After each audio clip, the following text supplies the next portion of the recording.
In the spotlight tonight, democracy bought and paid for and corrupted by corporations.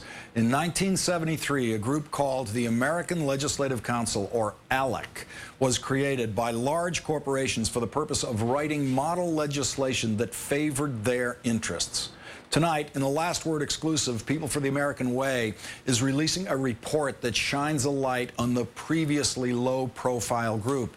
In 2009, 826 of ALEC's special interest model bills were introduced in state legislatures, and 115 of those bills were enacted into law, in some cases almost word for word.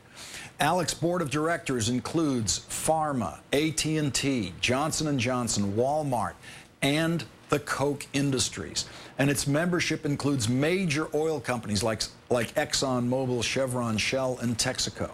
While Democrats were not prepared for the well-organized wave of Republican legislation across different states this year aimed at ending collective bargaining rights for public employees, rolling back environmental regulations, and diminishing campaign finance reform, a Latino activist group called Cuéntame is pushing back on ALEC's role in crafting Arizona's new immigration law.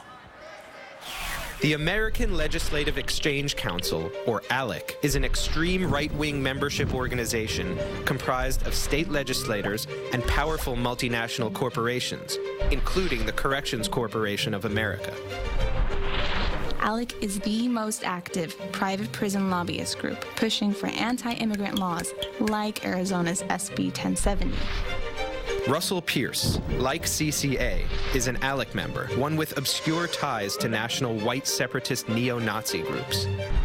During an ALEC meeting, CCA and Pierce crafted a model legislation that became, almost word for word, Arizona's SB 1070. Whether people are undocumented or not doesn't matter.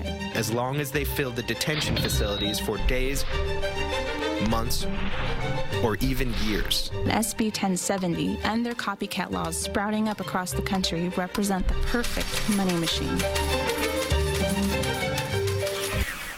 Joining me now is Andrew Gillum, Director of Leadership Programs at the People for the American Way Foundation. Thank you for joining me tonight, Andrew. Thank you for having me, Lawrence. Andrew, I am at least half-alert political observer. How is it that this group could exist since 1973 and I'm just hearing about it today? Yeah, it's an amazing phenomenon, I tell you. ALEC has been around since 1973 and has been an integral part to the web of conservative organizations being pushed by, you've already mentioned, the Koch brothers, but also well-known foundations on the right, the Bradleys, the Coors, the Scase, and obviously the Koch brothers. But in ALEC's case, they have over 300 corporate, private entities who come together, assemble, create legislative playlists, if you will, that become pull-and-play legislators for the legislation for the legislators that they get to influence in all 50 states. An incredibly powerful organization that has been able to fly in many ways below the national radar. Andrew, the first sense I ever got of anything like this was in 1995, after the Republicans had won the Senate and won the House of Representatives.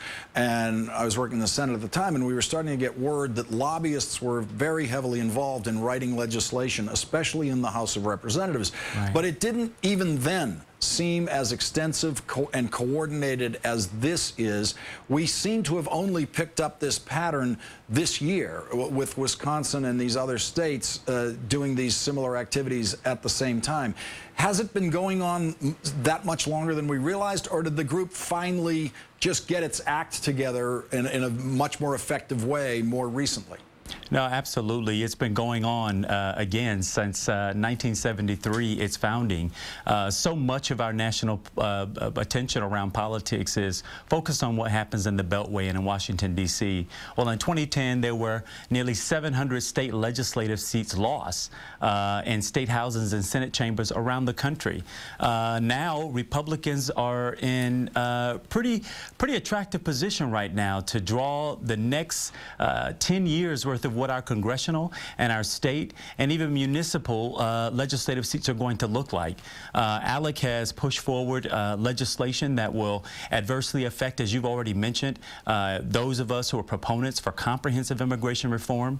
It will impact what happens for teachers and other government and public employees and public employee unions around the country.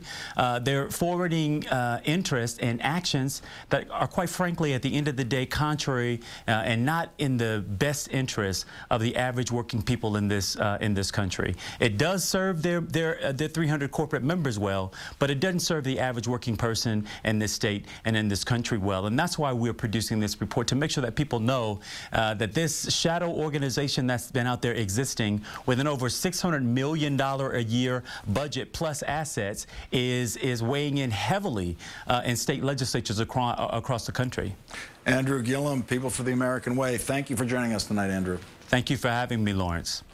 Coming up, Donald Trump and Arnold Schwarzenegger both tricked people into thinking they knew something about politics and governing.